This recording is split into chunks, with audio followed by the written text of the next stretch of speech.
My name is Hannah, and I am 27 years old, and I am still trying to figure out where my spine went missing. I think I left it somewhere in the hallway of my mother's house the night she threw a party to celebrate my life falling apart. That sounds dramatic, but I swear to you it is not. She actually threw a party. She made a punch bowl, she hung up a banner that said, "New Beginnings." My mother, the woman who gave me life. She stood in her kitchen wearing a cream-colored sundress and pearl earrings, and she toasted to my fresh start, while I stood there holding a trash bag full of everything I owned. Let me go back, because I need you to understand how I got to that doorway. I grew up in a white colonial house on Maple Drive, in a suburb outside of Charlotte, North Carolina. The kind of neighborhood where everyone knows your business but pretends they don't. My mother, Margaret, is the queen of that kind of pretending. She has blonde highlighted hair that she gets touched up every 6 weeks, and a smile that could sell you a faulty car. My father left when I was 12, and after that it was just me and her endless disappointment. She never said it outright, but I felt it in every glance. I wasn't pretty enough, I wasn't thin enough, I wasn't popular enough. I got a scholarship to a decent state school, and she said, well, I guess that's better than nothing. That was her version of proud. I met Luke in my junior year of college. He was a business major with messy brown hair and a laugh that made people turn their heads. He worked at a sports bar on the weekends, and he had this way of making you feel like you were the only person in the room. I fell for him hard and fast and stupid. We moved in together after graduation into a small apartment in an old brick building downtown, the kind with creaky floors and a dishwasher from the 80s. Luke got a job in sales, and I started working at a marketing firm. We were young and broke, and I thought we were happy. For 5 years, I thought we were building something real. We talked about marriage, but we never set a date. We talked about kids, but never stopped using protection. Luke said we had time. He said we should enjoy being young. I wanted to believe him, so I did. I pushed down the little voice that told me he kept his phone face down on the table. I ignored the way he started working late more often. I pretended not to notice when he came home smelling like someone else's perfume, because he said it was just the bar crowd. He said I was being insecure. He said I needed to trust him. So I did, because that's what you do when you love someone. You trust them, even when your stomach is telling you not to. The first crack came 6 months ago. I was on his laptop looking for a recipe I had saved. His laptop was always open on the coffee table, and I never felt the need to snoop. But that night, the recipe was gone, and a message was sitting there on the screen. It was from a girl named Chloe. "Hey, thanks for tonight. I had so much fun. You're really easy to talk to." I read it 3 times. My hands started shaking. I scrolled up, but he had cleared the rest of the history. Just that one message sitting there like a warning. I closed the laptop and sat on the couch and stared at the wall for an hour. When Luke came back from the bathroom, he asked if I was okay. I said, yeah, just tired. I didn't ask about Chloe. I told myself it was nothing. A coworker, maybe. A friend from the gym. I told myself I was crazy. But crazy people don't start checking their boyfriend's phone at 2 a.m. Crazy people don't memorize the passcode he thought you didn't know. Crazy people don't wake up in a cold sweat after dreaming about a girl named Chloe. I kept it inside for 2 weeks. Then I told my best friend Mia over coffee at a diner downtown. Mia has always been the sister I never had. She's got pink streaks in her hair, and she works at a tattoo shop, and she tells the truth even when it hurts. She listened to me ramble, and then she said something I will never forget. She said, "Hannah, you don't need proof. You already know. Your body knows. That sick feeling in your stomach, that's the truth." But I didn't want the truth. I wanted Luke. I wanted the version of him I had built in my head. So I went home and I pretended harder. I cooked his favorite meals. I wore the lingerie he bought me 2 Christmases ago. I smiled when he said he was working late. I told myself Chloe was just a name, just a message, just nothing. Then came the night of the office party. Luke's company threw a holiday party at a rooftop bar downtown. He asked me to come, and I felt a flicker of hope. Maybe he wanted to show me off. Maybe I was being paranoid. I bought a new dress, dark green with a low back. I curled my hair. I practiced my smile in the mirror. We got to the party, and everything felt normal at first. Drinks and small talk, and Luke's arm around my waist. Then I saw her, Chloe. She was standing by the bar with a group of people from Luke's office.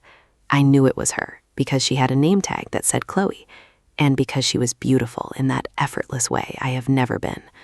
Long red hair, freckles across her nose, a laugh that sounded like wind chimes.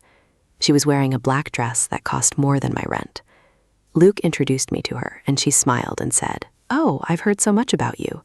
Her voice was warm and genuine, and I hated her for it. I wanted her to be a villain. I wanted her to be cold.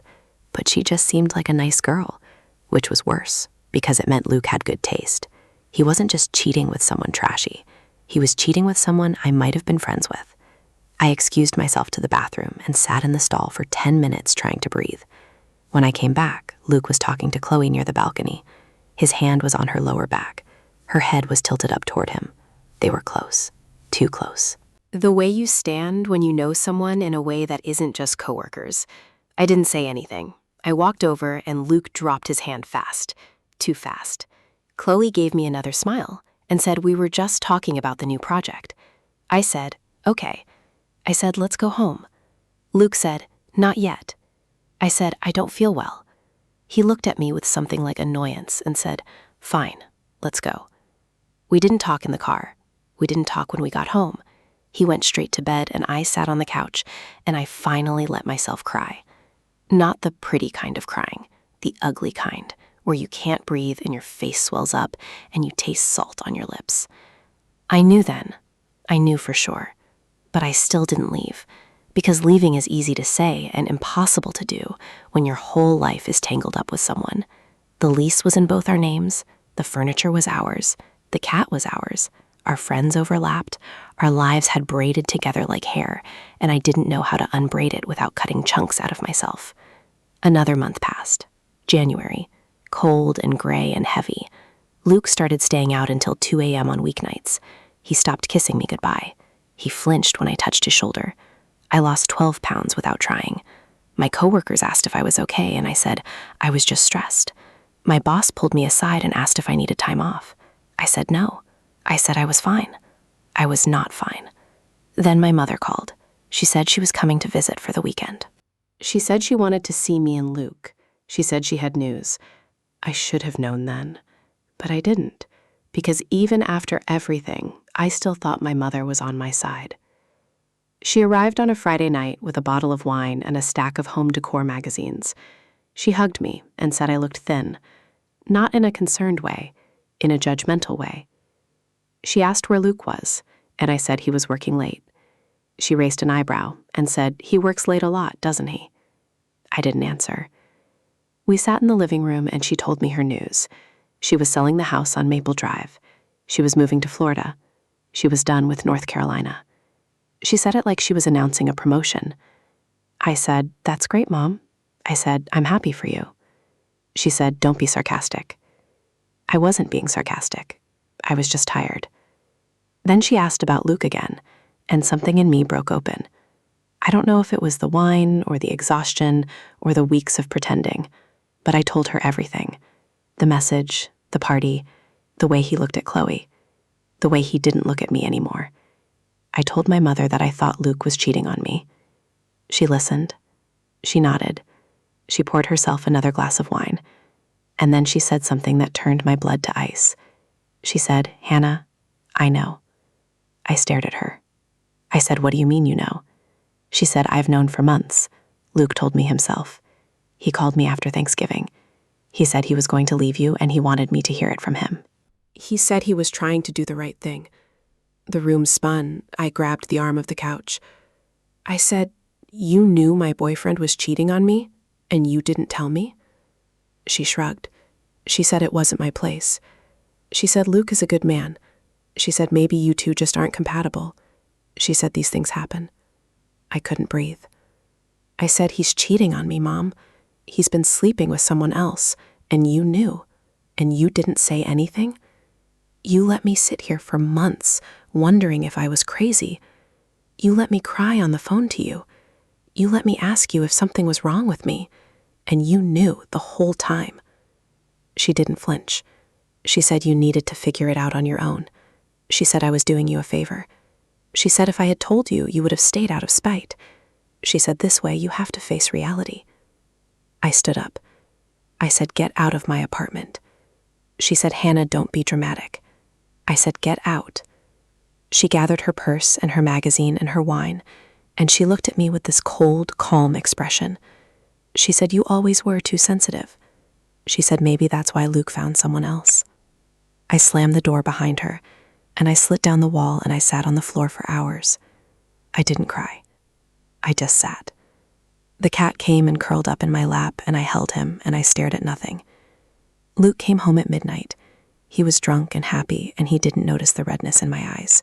He kissed the top of my head and went to bed. I slept on the couch. The next morning, I woke up before him. I went into the bedroom and I took his phone off the nightstand.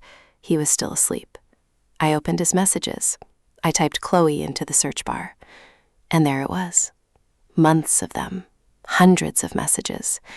"I love you. I miss you. I can't wait to wake up next to you. You make me feel alive. Hannah doesn't understand me like you do. Hannah is safe. You are everything." I read every single one. I sat on the edge of the bed while Luke slept, and I read every word of his affair. I saw the photos he sent her, the same photos he sent me, the same jokes, the same pet names. He was living two lives, and I was just the placeholder. I put the phone back. I went to the kitchen. I made coffee. I sat at the table and waited for him to wake up. When he came out of the bedroom, he looked at me and said, "Hey."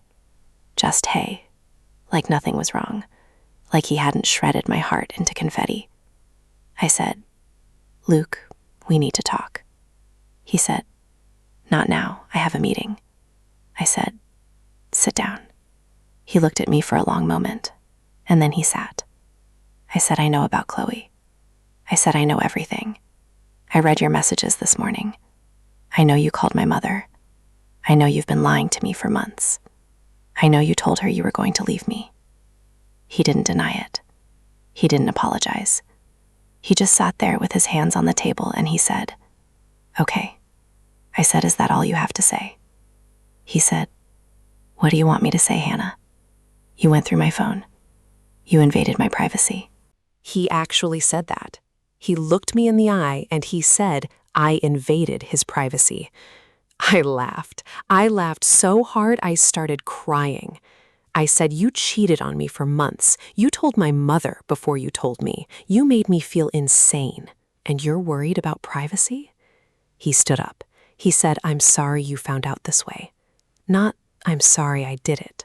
I'm sorry you found out this way." That's what he said. I will remember those words for the rest of my life. I said, "Get your stuff and get out." He said, "The lease is in my name too." I said, "I don't care. Get out." He grabbed a bag and threw some clothes in it. He didn't look at me. He didn't say goodbye. He walked out the door and I heard his car start, and I watched him drive away. And then I sat in the silence, and I tried to figure out who I was without him. That night I called Mia. She came over with pizza and whiskey, and she let me cry and scream and break a coffee mug against the wall. She said, "You're gonna be okay." I said, "I don't want to be okay. I want to be dead." She held me tighter. She said, "I know." She said, "But you're not gonna die. You're going to get up tomorrow, and you're gonna keep going. And one day, you're gonna realize you're free." I didn't believe her, but she was right about one thing. I got up the next day, and the day after that, I went to work. I fed the cat. I showered. I did the small, mechanical things that make a life look functional from the outside. Luke texted me after 3 days. He said we need to figure out the apartment. He said we need to talk about the lease. He said we need to be adults about this. I ignored him. He texted again. Then he called. Then he showed up at my door. I let him in because I was too tired to fight. He stood in the living room looking at me like I was a stranger. He said Chloe is moving in with him. He said they were getting a place together. He said he was sorry, but he had to be honest with himself. He said we wanted different things. He said I deserved someone who could love me the way I needed to be loved. He said all of this like he was doing me a favor, like breaking my heart was an act of kindness. I looked at him and I felt nothing. Not anger, not sadness, just a hollow, empty nothing. I said, okay. I said, take your name off the lease. I said, I'll keep the cat. He said, that's fine. He looked relieved, like he had expected me to fight, and I hadn't, and now he could leave without guilt. He left. I went back to the couch. The cat jumped up next to me. I watched the snow fall outside the window, and I thought about how quiet the world gets when everything falls apart. No soundtrack, no dramatic music, just silence and the sound of your own breathing. So that's how I ended up at my mother's house 2 weeks later. She had called and said she wanted to see me before she moved to Florida. She said she had something to give me. I shouldn't have gone, but I was fragile and lonely and desperate for someone to tell me I mattered. I drove to Maple Drive in my old Honda with the cat carrier in the back seat. I parked in the driveway of the white colonial house. I walked up the front steps and knocked, even though I still had a key.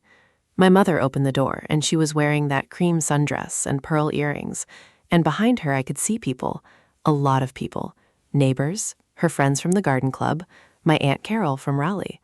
There was a banner hanging over the staircase that said, New Beginnings. I said, what is this?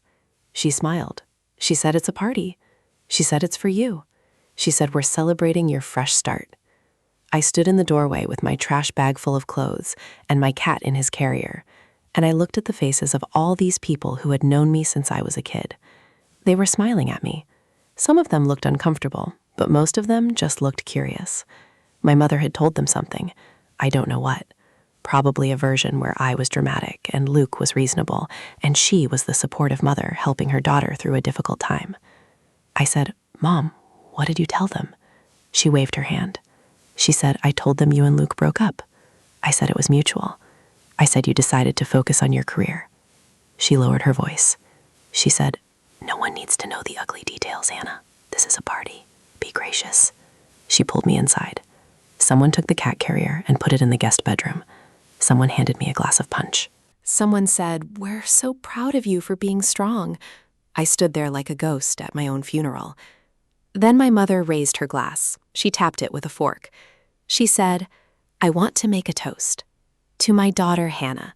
She's had a difficult few months, but she's coming out the other side, stronger and braver than ever. Here's to new beginnings. Here's to fresh starts. Here's to letting go of what doesn't serve you. Everyone clapped. Everyone drank. I stood there holding my punch, and I felt something break inside me. Not the dramatic kind of break, the quiet kind. The kind where a part of you just stops working. I walked to the door. My mother followed me. She said, where are you going? I said, I'm leaving. She said, don't be rude. These people came to support you. I turned around and I looked at her and I said, you didn't throw this party for me. You threw it for yourself. So you could tell everyone what a great mom you are. So you could get attention. So you could play the hero. She grabbed my arm. She said, lower your voice. I pulled away. I said, I'm done. I'm done pretending you love me. I'm done pretending we're a family. You knew Luke was cheating. You chose him. You chose him over me. And now you want a party? Her face went cold. She said, fine. She said, leave. She said, see how far you get without me. She said, come back when you're ready to apologize. I walked out. I got my cat from the guest bedroom. I carried him to the car. I drove to Mia's apartment. She wasn't home, but she had given me a key months ago. I let myself in. I put the cat down. I sat on her couch, and I finally cried. Not because of Luke. Not because of Chloe. Because of my mother. Because the person who was supposed to love me unconditionally had thrown a party to celebrate my pain. Mia came home an hour later. She found me on the couch with red eyes and a runny nose, and the cat sleeping on my chest. She didn't ask questions. She just sat down next to me and put her head on my shoulder. We sat like that for a long time. Then she said, you're staying here as long as you need. I said, okay. She said, we're going to get your stuff from the apartment tomorrow. I said, okay. She said, and we're going to get you a lawyer, and you're going to take Luke for everything he's got. I laughed. It was a wet, ugly laugh, but it was a laugh. I said we weren't married. She said, I don't care. He owes you. The next 2 weeks were a blur of paperwork and phone calls and packing boxes and crying in the shower. Luke avoided me. He had moved in with Chloe into a new apartment on the other side of town. He sent his brother to pick up the rest of his things. I watched his brother load boxes into a truck, and I felt nothing. The hollow emptiness had become my default state. I blocked Luke on everything. I blocked my mother too. She left 3 voicemails demanding an apology. I deleted them without listening. I focused on work. I focused on the cat. I focused on surviving each hour. Then something happened, something I didn't expect. My phone rang on a Tuesday night. It was Luke. I didn't recognize the number because I had blocked his, but he used someone else's phone. I answered because I was stupid and curious, and some part of me still hoped he would say he made a mistake. He didn't say that. He said, "Hannah, I need your help." His voice was different, raw and shaky, not the confident salesman voice I knew. It was a voice I had never heard before. I said, "What's wrong?" He said, "Chloe emptied our bank account and left. She took everything, the car, the furniture, the TV. I came home from work and the apartment was empty. She left a note. She said she found someone else." I didn't say anything. I just stood there in Mia's kitchen with the phone pressed to my ear, and I listened to Luke breathe. He said, "I know I don't deserve your help. I know I hurt you, but I don't have anyone else. My credit is ruined. I can't get another apartment. My parents won't take me in. I slept in my car last night." I thought about all the nights I had cried myself to sleep while he was with her. I thought about the messages I had read. "I love you. I miss you. You make me feel alive." I thought about my mother's party, the banner, the punch, the toasts. I thought about the trash bag full of my clothes, the cat in his carrier, the driveway, the snow. I said, "Luke?" He said, "Yeah." I said, "I hope you find somewhere to stay." And then I hung up. I didn't feel satisfied. I didn't feel vindicated. I just felt tired. So tired. Luke called back 3 times. I let them go to voicemail.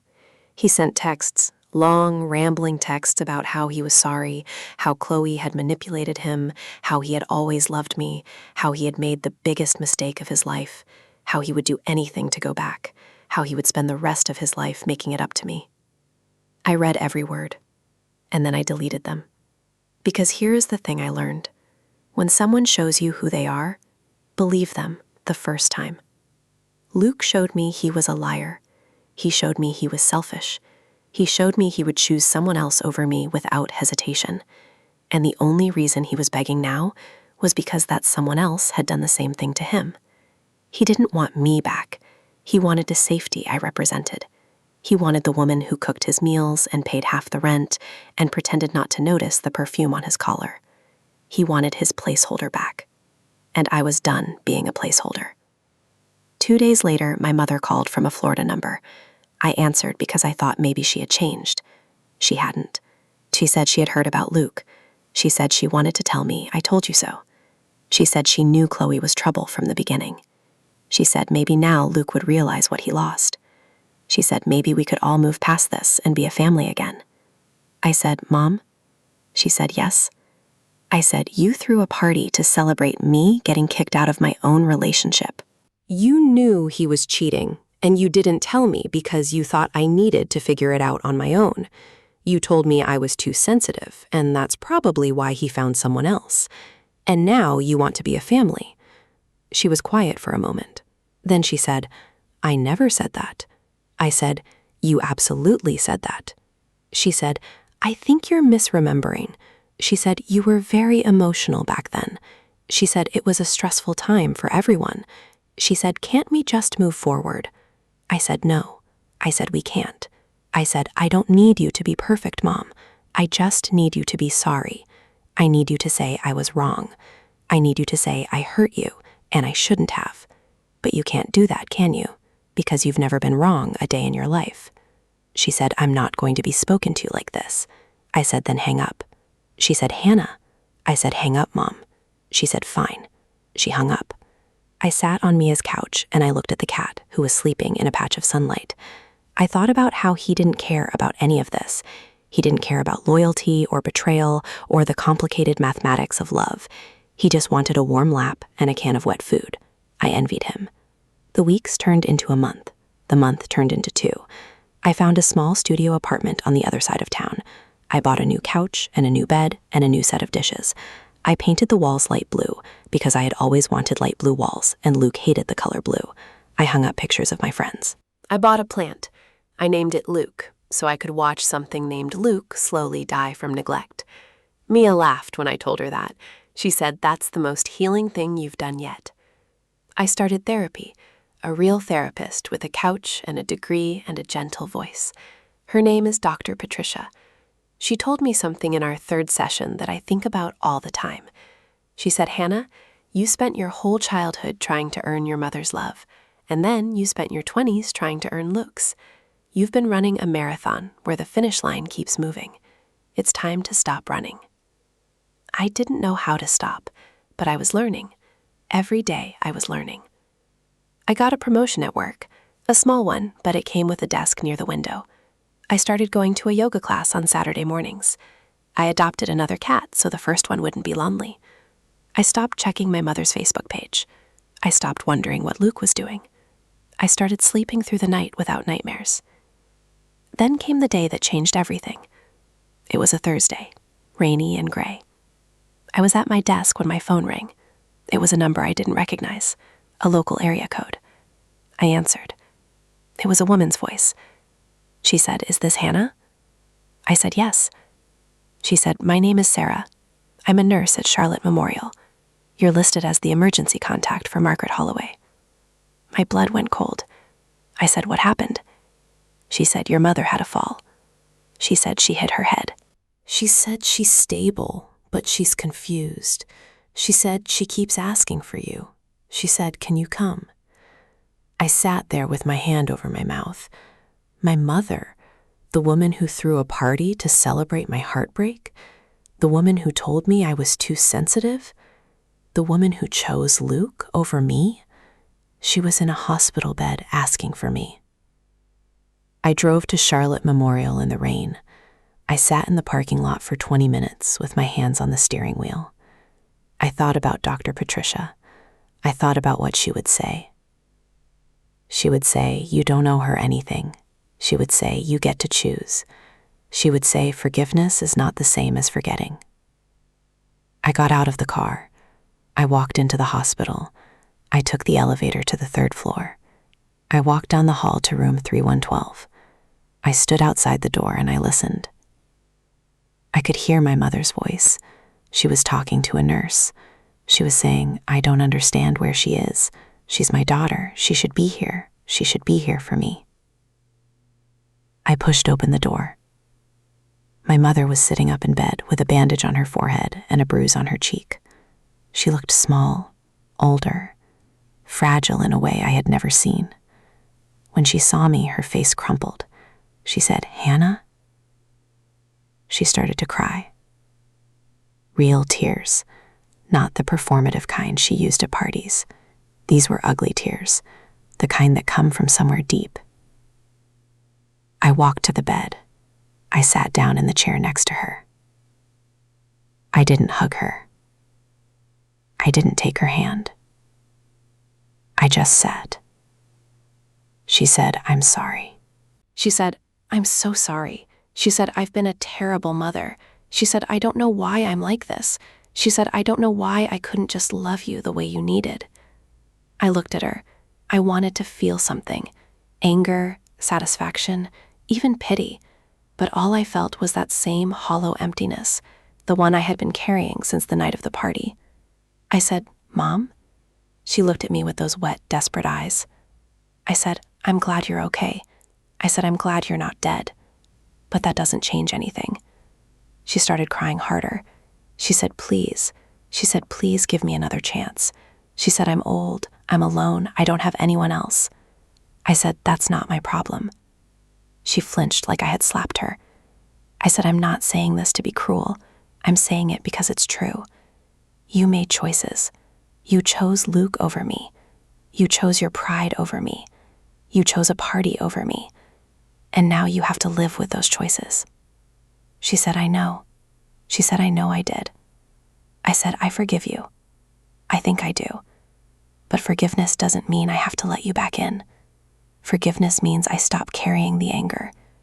It doesn't mean I hand you the keys to my life again." She nodded slowly. She wiped her face with the back of her hand. She said, "Can we at least stay in touch? can you at least call me sometimes? I thought about it. I thought about Dr. Patricia. I thought about all the therapy sessions and all the tears and all the hard work I had done to rebuild myself. I said maybe. I said I need time. She said okay. She said I'll wait. I stayed for another hour. We talked about nothing important. The weather, the hospital food, the nurse who had been taking care of her. It wasn't warm. It wasn't healing. It was just two people who shared DNA sitting in a room together. But it was something. I don't know what, but it was something. I left the hospital as the rain stopped. The sun was starting to break through the clouds. I walked to my car and I sat there for a moment. I thought about Luke. I wondered where he was. I wondered if he was still sleeping in his car. I wondered if Chloe had ever come back. I realized I didn't actually care. That was the miracle. I didn't care. I drove home to my little studio apartment with the light blue walls. The two cats were waiting by the door. I fed them. I made myself dinner. I sat on the couch and looked around at everything I had built by myself. The furniture I picked out, the dishes I bought, the life I created from the rubble of the old one. My phone buzzed. A text from an unknown number. It was Luke. He had gotten a new phone. He said, "Hannah, I know you won't believe me, but I think about you every day. I made a terrible mistake. Chloe was never you. She could never be you. I'm in therapy now. I'm working on myself. I just want a chance to apologize in person, to look you in the eye and tell you I'm sorry. Please, just one coffee, just 10 minutes. I read the message 3 times. Then I typed back. I said, "Luke, I'm glad you're in therapy. I hope it helps you become a better person, but that person isn't for me. I don't hate you anymore. I don't love you anymore. I just don't think about you. And that's the truth. Please don't text me again." I blocked the number. I put the phone down. The cat jumped into my lap and purred. I scratched behind his ears and I watched the sunset through the window. The sky turned orange and pink and purple. It was beautiful in a way that felt almost wasteful, like beauty that no one was there to appreciate. But I was there. I was there to appreciate it. I was there and I was alive and I was alone, but I wasn't lonely. Not anymore. I had spent so long being afraid of being alone. I had stayed with Luke because I thought alone was worse. I had tried to please my mother because I thought her rejection would destroy me. But I was here. I was still standing, and the world hadn't ended. The party, the trash bag, the cat carrier, the banner that said new beginnings. My mother had been wrong about so many things, but she was right about one thing. It was a new beginning, just not the one she imagined. My new beginning didn't involve a punch bowl or a house full of neighbors or a toast from a woman in pearl earrings. My new beginning was quiet. It was a studio apartment with light blue walls and 2 rescue cats and a plant named Luke that I kept forgetting to water.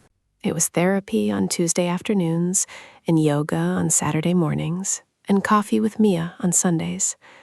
It was learning to be alone without collapsing. It was learning that my worth was not tied to a man's attention or a mother's approval. 2 years have passed since that night in the hospital. My mother and I have a careful distance. We talk once a month on the phone. She doesn't mention Luke. She doesn't mention the party.